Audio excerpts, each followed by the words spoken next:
Security token projects. Wow.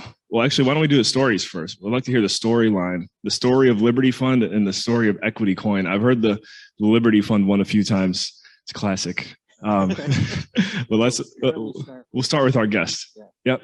All right, great. Well, I just want to say, look, this is my first speaking engagement since COVID, Awesome. and I'm hyped up to be here. So All right. I'm excited. Vernon J, I've been in multifamily space since 2005, right out of college. I've done over 120 mil in deals.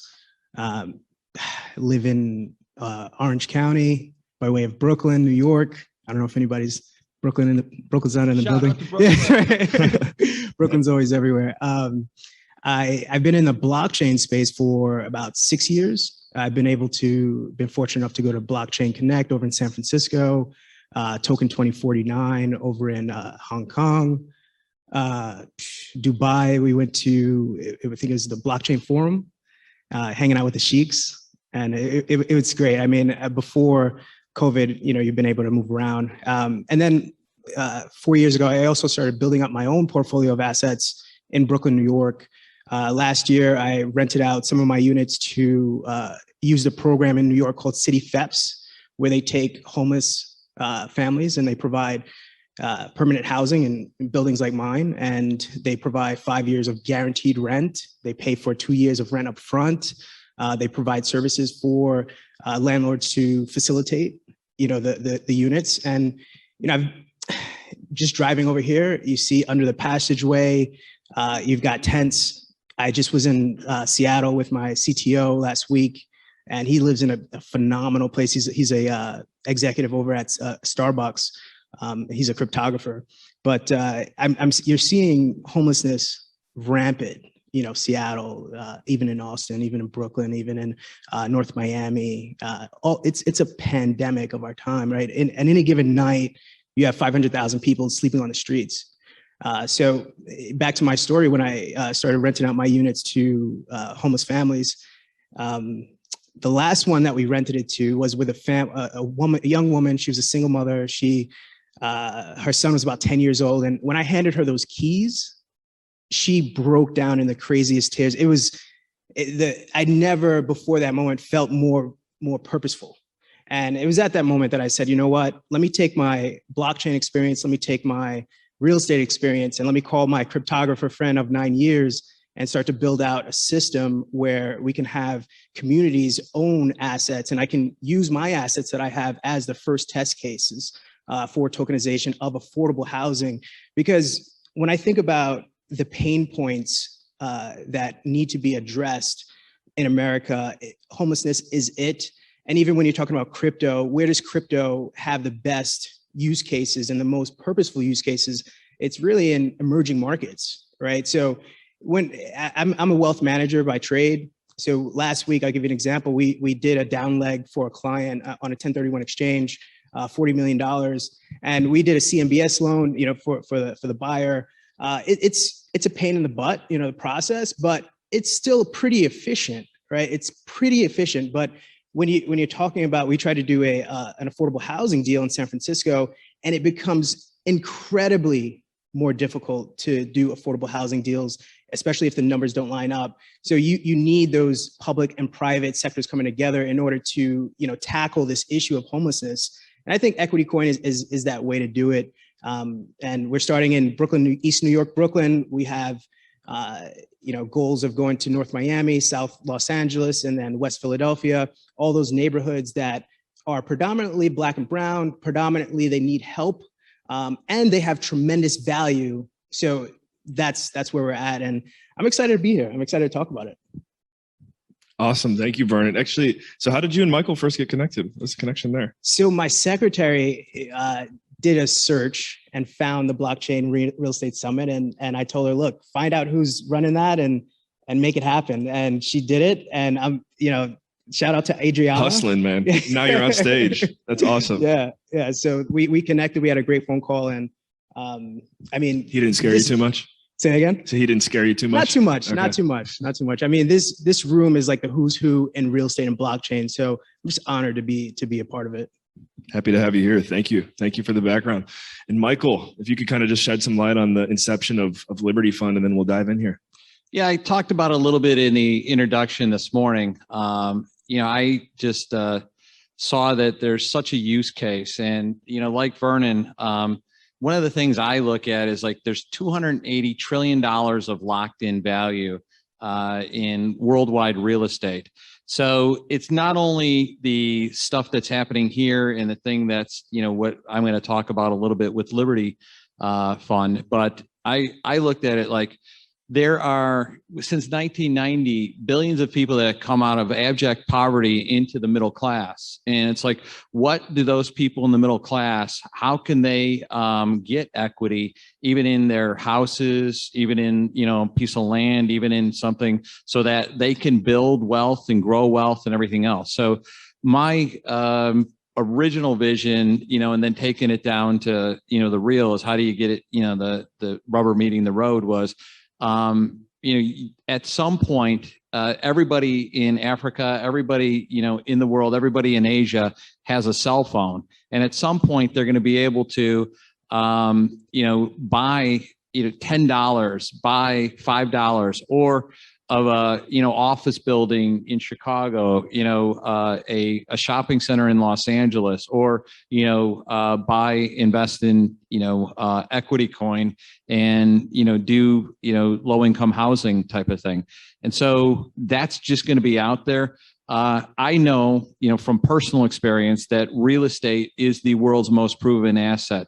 What really, and there's a lot of, stock and securities guys here, and their marketing gimmick was mislabeling real estate to an alternative asset, but real estate is the original asset other than, cows and goats. But, so that was, taking a look at it. It's like, so how do we, get to there? It's like, well, the use case has to be done with super solid, super stable asset class. And my background is in retail real estate, and we've done portfolios of net lease properties. And if you look at the stability of net lease properties, down markets, up markets, but especially in down markets, people go to net lease properties because it's long-term leases with corporate tenants. And, some of these tenants that, we're investing with, I actually trust them better than U.S. Treasuries. I personally will take an Exxon or a Shell, to pay their, stuff versus, some of these. But anyway, so that's, really where we went. We wanted to put together a stable, tradable, private real estate. And so we know, and I know from personal experience, that the most stable real estate is net lease properties. They're bonds wrapped in real estate. So that's how we ended up here. And, if we can run the gamut from this to my buddy John Pascal in the room is looking to do, hotels. There's all kinds of people here doing multifamily, for the future, this, conference and the way we did it, we're hoping that it's going to be a roadmap to get a lot more assets onto the blockchain. Yeah, and speaking of the specific asset class, and I'm gonna have Vernon hand it back over to you here, Michael. But let's zoom in on the asset class and why you guys have kind of chosen to go in this direction. After hanging out with you a little bit, I've learned a lot about triple net lease assets. But could you just kind of elaborate some of the cool things that you like about triple net assets, Michael? And then we're gonna get to affordable housing too. The thing I love about triple net leases and why they call them triple net is the tenants pay the taxes, the tenants pay the insurance, and the tenants pay the maintenance, and they pay your rent. And you get long-term leases. But the reason why it's triple net is those expenses net out to nothing but net income. So at the end of the day, you get net income. You don't have to deal with toilets. You don't have to deal with termites. And for the most part, you don't have to deal with the tenant because the tenant's got to take care of all the stuff on their own. So it's a beautiful way to own real estate, and that's why we love it. And affordable housing, I'm going to guess it's got a recession-resistant aspect to it as well. Yeah, so we had a big storm in New York. So during the break, I was dealing with toilets. I was dealing with with some damage that we had to our properties. But we do have to deal with that. But at the same time, I get guaranteed income. right? Because the government is paying me from Section 8, from city FEPs.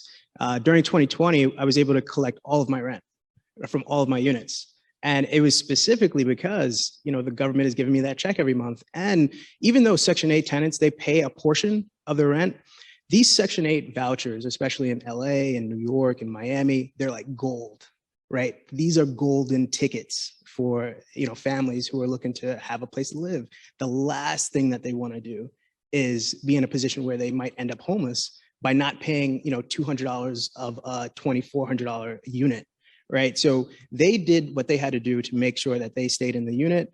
I collected rent from the government, and I think, on the blockchain space, and even as investors, I feel very comfortable getting investors on board because I know that for a fact that we're going to get this income coming in. So I think that's the main reason why affordable housing attracted me. Awesome. And yeah, if you could elaborate, because I think this is a big piece as well, is, where do you find your investors? How do they find you? How do you grow your investor base? Because obviously it's a new concept. So I'm sure we'd all like to know what the big secret is. What have you found effective in regards to growing that? So our strategy is to get investors within those communities, within the prospective communities that we own properties, specifically because they've been left out. Right, they've been completely left out, and just being in the high-end real estate market for the last 10 years, kind of like my guy from the Aspen Coin, he said, "Look, there's 20 guys, and they all do the same deals, and they just pass it around." I see that in the larger multifamily markets. You've got probably way more than 20, but you've got this consortium of investors who are just not letting outsiders in. Right. So I think blockchain, it provides that opportunity for people within the communities, like East New York, which is, it's a community that needs help. These communities need help, but at the same time, within those communities, you do have people who are making $70,000, $80,000 a year who have a little bit of disposable income to invest. They're just not being presented with the opportunities. Right. So this is our chance to educate, to get in the communities, to do community outreach. And that's why I've got my guy, Michael McConnell. He's doing a great job. It's like we hired a free cameraman here today, guys. Looking forward to the aftermath. Director of community engagement, and he's out in the community making sure that we get those investors on board. Awesome. Thank you. And Michael, what have you found successful in regards to not only educating investors, but kind of just bringing them on board, attracting them to this new concept? I think the key thing is that, you heard it on some of the panels that, especially the liquidity panel. I think a lot of people, especially, contact me and say, I want to do a token. I want to do a security token. I want to do this. And I think the key thing is you need to have your investors. It's basically like, crowdfunding, the crowdfunding platforms. When we originally started talking to them, I think, in like 2017 or 2018, they're like, well, it's much more successful if you bring your own investors. Like, well, why do I want to bring my own investors if you're not getting the investors? But the key thing is that you need to have a fired up investor base. So if you are a real estate developer, a real estate sponsor and everything, you need to work on, your brand name and everything else. And as I was just telling my good friend, Whitney Sewell out there, he was asking, if you were going to do a single asset multifamily thing, how would you do it? And I said, as of this point, what I would do now is get my, offering documents and just say, we have the option to do a security token, but we don't have to do the security token, but this is the extra benefits. And we've talked to a lot of our investors the same way. They don't have to take the security token part. So if they're scared of the security token, they can just hold it as a traditional syndication. But I'm going to go back to say, you need to educate your investors. You need to have an investor base. And then the security token is the extra benefits for the investor. So that's why we're doing it, because we want to provide, a full spectrum that, not only can they invest in the cash flowing real estate, they're going to get great monthly cash flow, but we also did a deal with BlockFi so that if they want to, they can take their monthly distributions and as a USD stablecoin or Ethereum, and they can deposit those in BlockFi and get an extra 8% on their money. So there's all kinds of, I mean, once you get your money into a wallet, you own your assets. So that's the great thing is like, I look at blockchain as like the internet was the communications and, the opening up of communication so that, now I have employees that are working for me, in Bulgaria and Romania, in, the Philippines. And the blockchain is going to be the exact same thing with the transfer of value. So it's just going to be that you're going to be able to trade value. And I love the stuff that Stefan was saying, but it's like you're going to control your assets. You're going to own your assets. Your assets aren't going to be sitting off in a file cabinet. Your assets aren't going to be sitting in a bank account. You're going to have control of your assets. You can take your assets anywhere you are in the world. So that's what's exciting about the new financial system. Absolutely. And I had to make a little mental note there as well, because you gave him a mention, but our good friend Whitney Sewell, make sure you guys check out his podcast, The Syndication Show, top-notch show. And Michael was recently a guest on there as well. So handing it back to also the Real Estate Guy Show. And the Real Estate Guy Show. You can't, that one, they've been at it for over 20 years now. So a lot to learn. And another quick mention to Robert Helms, who helped me get ready for today. Thank you, Robert. So, but Michael, going to go to you and then back to Vernon here. What's this is kind of the big domino question? What's the one big thing that you'd like to see happen for Liberty Fund between now and the end of 2021? Well, we're looking to acquire assets. We're looking to get actually putting out cash flow to investors and all the rest of that stuff. So the big domino, like I said, my biggest domino right now not only is getting Liberty Fund up and off the ground and running and, cash flowing and all the rest of that good stuff. But the reason why we had this conference is so that more people, more investors out there, more sponsors start putting stuff on the blockchain, and people see that it's a great use case. And then, at some point, nobody's going to say blockchain. They're just going to say, I've got a tradable private real estate, token, so, but right now, it is the technology. At some point in time, people aren't going to care. They're just going to say, I can do more things with this real estate now. Love it. Love it. And Vernon, for you, man, I see you nodding your head over there. What's your big goal, your big domino between now and the end of the year for just Equity to One? piggyback Yeah. from what Michael said, I remember back in, I'm only 34, but I do remember when AOL was prominent and all of these other internet companies, right? Remember there was an internet company surge. Now, if you're a company, you can be an internet company. You're just a company, right? So the same thing is going to happen with blockchain. There's so much buzz around being a blockchain company, but soon it's just going to be a regular company, right? Yeah, we're putting AI in our name so we get a bigger valuation. AI. Nice. But what's next for EquityCoin and our team? So I think I mentioned earlier today, my CTO is he's one of the executives over at Starbucks, and as a cryptographer. He actually helped Venmo build out their blockchain system a few years ago. He's been a friend for 9 years, and he's tremendous guy. So our next leap is two things. We've got a Reg CF raise that's happening in about a week and a half. It's going to be launching. You guys can look out for that. You can just Google EquityCoin. And then we're building out a system called Equity Stream, which we like to call the Coinbase for real estate tokens. So we're allowing other real estate operators, other real estate owners in particularly opportunity zones, because we want to make a solid impact. And that's a big part of our DNA as a brand. So Equity Stream we're in phase 3, and we should be in beta pretty soon.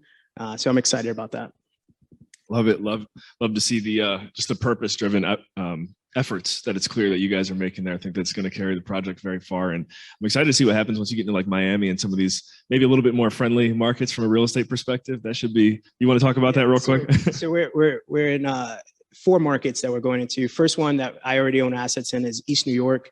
And a part of our strategy is to own the media within those communities. And I think that's a big part that real estate. So you got this guy. Yeah. Right. Yeah, there you go. real estate players, I think they make a mistake by not owning media. And in 2014, I'll just give you an example. I purchased eastnewyork.com as a way to own the community in which we own property. And now we have over 30,000 members within that community on the website, stakeholders. So I don't care if you're building a building, I don't care if you're opening up a business, starting a nonprofit, whatever you're doing, all roads lead through eastnewyork.com. So we're doing the same thing in North Miami. We're about to enter into the North Miami market, purchasing northmiami.com, and going through that whole process of owning the media, being able to be an asset to the community and to the stakeholders within the community, and then own the asset so that we can have inroads politically, economically, of course, and with the stakeholders. So East New York, North Miami, West Philadelphia is the third market that we're going to go to, and then South Los Angeles. I live on the West Coast in Orange County, so I see the need for it firsthand. Something's got to give. We've got to do something, right? Because nobody wants to live. I was, like I just said, I was in Seattle, and my CTO, he lives in this beautiful building, beautiful, like it's gorgeous, right? And then you walk outside, and you could get knocked in the head from somebody who has a mental condition, right? So I think we've got a mental health issue that we've got to tackle, and we've got a homeless issue that we've got to tackle. So I'm excited to just roll up my sleeves and get it done. Do what I could do, at least. Love it, man. Love it. And we're going to wind it down here real quick. I was going to say, well, we can go Michael and then Vernon, but just a quick call to action for those with us here, joining live, and maybe even watch on the replay. If you could kind of just give one Michael Flight call to action. Okay, we'll save you save you for last. Go ahead, Vernon. What would I say? Learn and be in the room, right? I mean, from going to different events, I've met the CEO of Litecoin. I've hung out with the global operations officer for Ripple over in Dubai. I'm not. Don't be afraid to get out there and shake hands. I was blessed to meet Mohsen. We had a call, and it's great to see him in person, right? We had a call a few months ago, and now we get to see each other in person, and it's a big difference. So I think now that the world is opening up, just don't be afraid to get up out and do it. Love it. Don't be afraid to email Michael Flight. Yeah. My call to action is that I truly believe that this is going to be groundbreaking. It's going to be, so I would just start learning right now. And as I said before, this is a roadmap. If you're here in the room or if you're on Zoom, look up the people that are on the website, use them as a resource. We tried to get some of the best people, in the United States, and we also, tried to get some people outside the United States here, and we're successful. These people are the actual people that are doing it, and there's other things too, but just start looking at it, just start, evaluating it, because even if you know just a little bit now, you're going to know a bunch more. And I would also suggest, because, the bad word in the room is crypto, but I would suggest that everybody at least try to buy a little Bitcoin, see how it works, get yourself a wallet, go through it, get comfortable with it, because, at some point, they are going to do a digital dollar. At some point, every, central bank currency is going to be digital. So just start, learning it now and, figuring it out. And I would also suggest figuring out, the blockchains and what they do. So we wanted to have Algorand because we have a relationship with Algorand, explain what they do, because that's going to be a big part of it. You've got, Bitcoin, which is kind of like digital gold. It's a store of value.